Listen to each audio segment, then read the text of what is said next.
Good day, Earth viewers. I'm Omar from O.D.A. TV. Join me as I give you today's top news headlines. Thank you. Nearly 48 hours since being elected as Iran's next supreme leader, Mojtaba Khamenei is nowhere to be seen. No video address to supporters, not even a written statement from him or his office. State media leaned into old archival footage to introduce him, while propaganda networks presented their own AI-generated videos and images portraying this all-wise leader. In Tehran's Vali Asr Square mural, which often portrays state narratives, that now shows a younger Khamenei receiving the flag from his older slain father as the founder of the nation, Khomeini, watches on. It's a clear attempt to project this seamless handover of power, despite the contradiction of a father-to-son succession in a system born from a revolution against monarchy. One possible clue for his absence, state media are saying that he was injured in what is now being called the Ramadan Wars. That could explain the lack of video, though not really that there was no written statement so far. But even though he remains unseen, the state machine continues moving and the public pledges of allegiance continue rolling. Trump said he wants to pick Iran's next supreme leader, but history shows how that could backfire.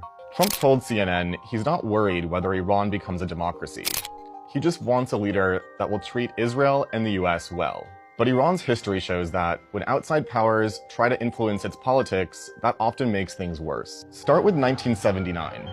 Millions of Iranians rose up to overthrow the US-backed Shah. For many, the revolution was partly blowback for decades of foreign interference. Ayatollah Khomeini promised independence and freedom. But after returning from exile, he created the Islamic Republic, where ultimate authority rests with the supreme leader. For many Iranians, the revolution was a bait and switch.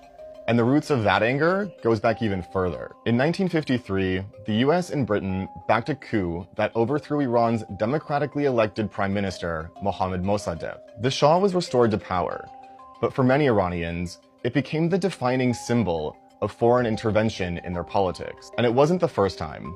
For more than a century, outside powers have tried to shape Iran's leadership, from invasions to coups to revolution.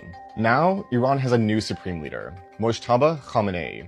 He's the son of the late supreme leader, Ayatollah Khamenei. For many Iranians, the appointment of a son to succeed his father looks uncomfortably close to the dynastic rule the 1979 revolution was supposed to end. Analysts say the move also shows that Iran's leadership has no intention of bending to US pressure. For more than a century, outside powers have tried to influence Iran's future, and time again, the results have backfired.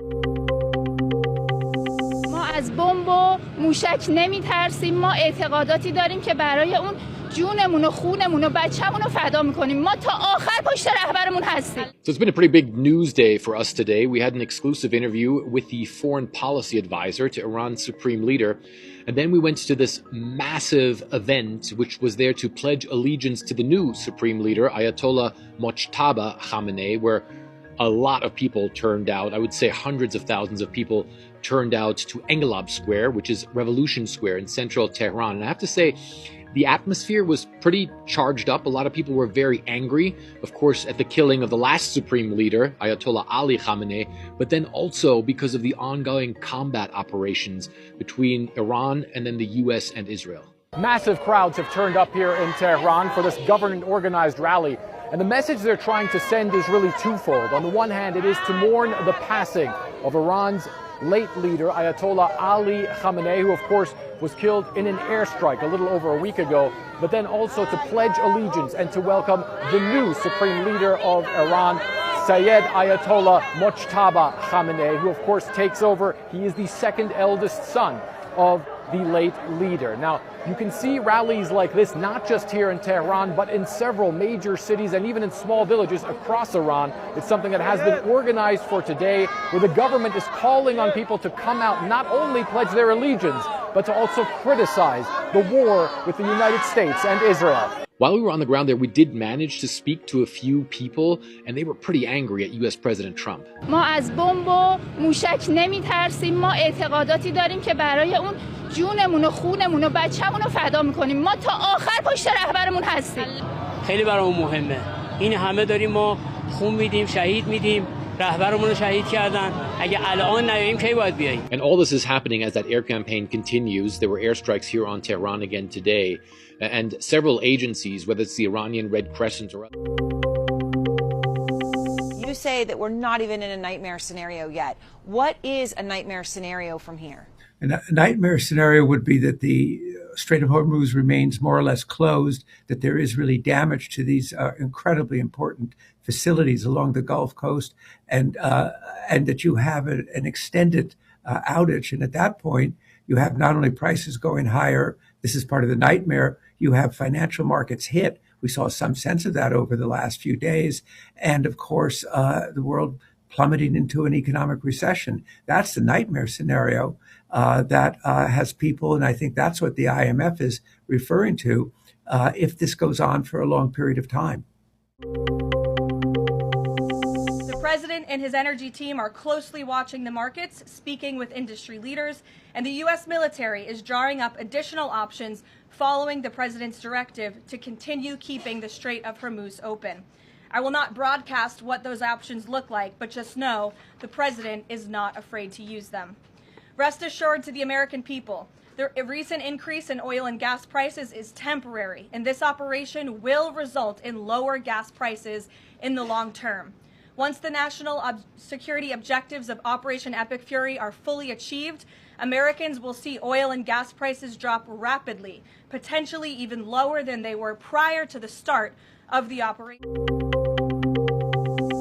As President Trump declared yesterday, we're crushing the enemy in an overwhelming display of technical skill and military force. We will not relent until the enemy is totally and decisively defeated. But we do so on our timeline and at our choosing.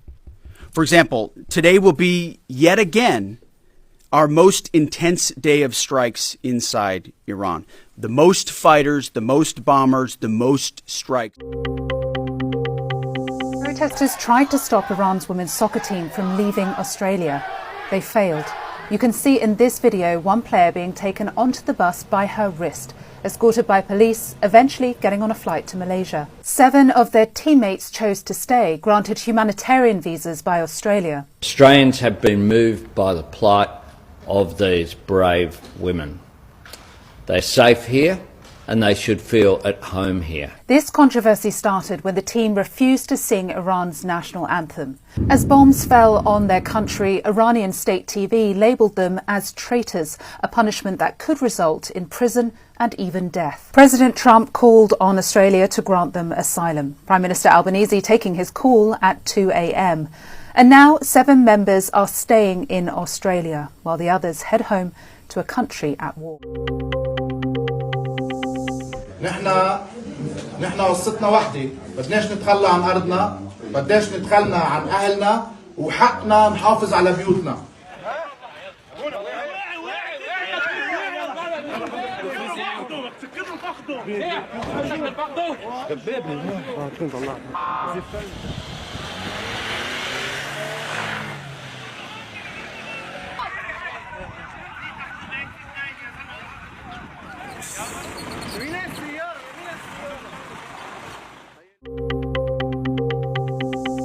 There's a footage that shows that an American missile strike and a Tomahawk missile likely destroyed that Iranian girls' school. So will the U.S. accept any responsibility for that strike? And I will say that the Tomahawk, which is one of the most powerful weapons around, is used by, is sold and used by other countries, you know that. And whether it's Iran, who also has some Tomahawks, I wish they had more. But whether it's Iran or somebody else, the fact that a Tomahawk is very generic. It's sold to other countries. But that's being investigated right now.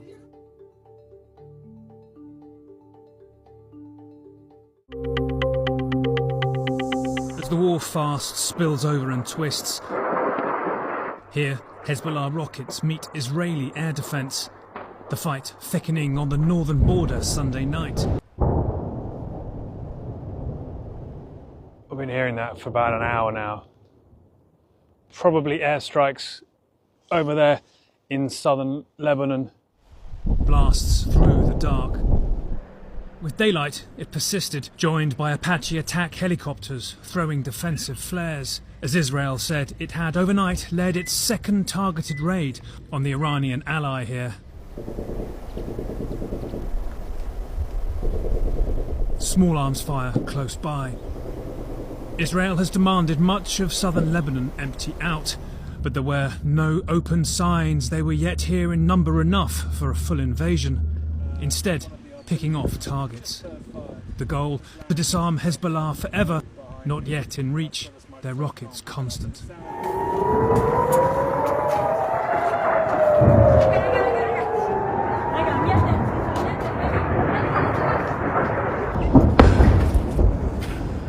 We're right over our head. The house where we took cover had 28 alerts last night. How long is it? It's like about 10 seconds. No, it's immediate. You need to hear the more that I hear the siren, but it's the moment that you need to be inside shelter. Don't you get tired of this? We get tired. We don't have any choice. Yeah. It's our home.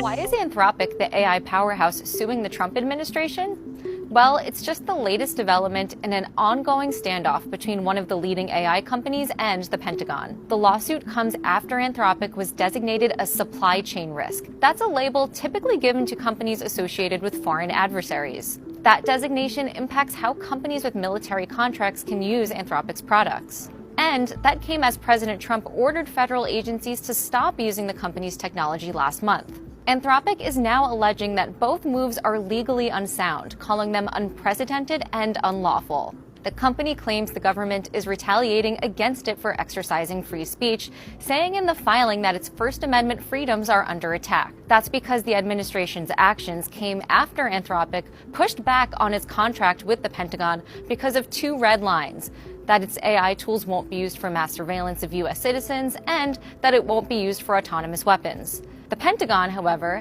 has said that it wants to use Anthropic's AI for all lawful purposes. A White House spokesperson told CNN the president will never allow a radical left woke company to dictate how the military operates. Meanwhile, OpenAI recently announced that it struck a deal with the Pentagon, and Trump has been pushing for more AI use in the government, including in the military.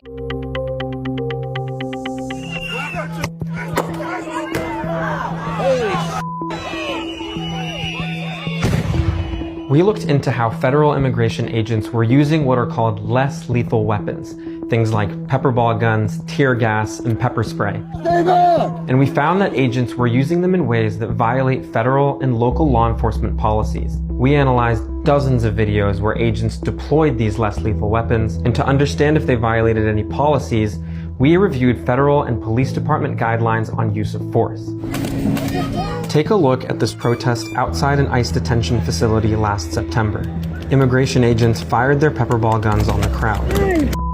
Lee Kunkel is a freelance journalist who was hit in the back of her head with a pepper ball. I ducked down, I crouched down behind the van to check my head to see what had happened, to see if I was bleeding. Some of the shots were coming from this agent to her right. Here he is with his pepper ball gun aimed at her and resting on the fence for stability. The agent fires at Lee again. This time, he hits her directly in the face. This is the smoke cloud from the pepper ball's impact.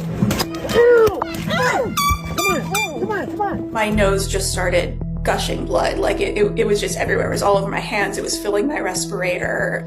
CBP's policy for the weapon says authorized officers/agents shall not intentionally target the head, neck, spine, or groin of the intended subject unless the use of deadly force is reasonable. I would love for somebody to explain what I was doing in that moment. That was a threat to anybody. In response to specific videos like this one, DHS told us agents were responding to dangerous situations not always captured in the short clips and appropriately used less lethal weapons to protect themselves and control crowds. In a statement to CNN, DHS said ICE law enforcement officers are trained to use the minimum amount of force necessary to resolve dangerous situations, to prioritize the safety of the public and our officers. Officers are highly trained in de-escalation tactics and regularly receive ongoing use of force training. At 5:29 a.m. this morning, Toronto police received reports of a discharge of firearms that took place at 361 University, the site of the U.S. consulate just behind me. Officers arrived on scene and immediately found evidence of a firearm discharge, shell casings, as well as damage to the building. There were people inside the building. However, this building is highly secure, highly fortified, and there were no injuries. There is witness evidence to show that a vehicle traveling westbound on Dundas Street, a white Honda CR-V, turned southbound at University Avenue and stopped in front of 361 University, the U.S. consulate. There, two individuals emerged from the vehicle, discharged at what appears to be a handgun at the front of the building, and then got back into their vehicle and drove southbound. This is very early in the investigation. It is very active, and we are aggressively assigning investigation and resources to determine what happened and to bring the offenders to justice. Thanks for watching. Please subscribe.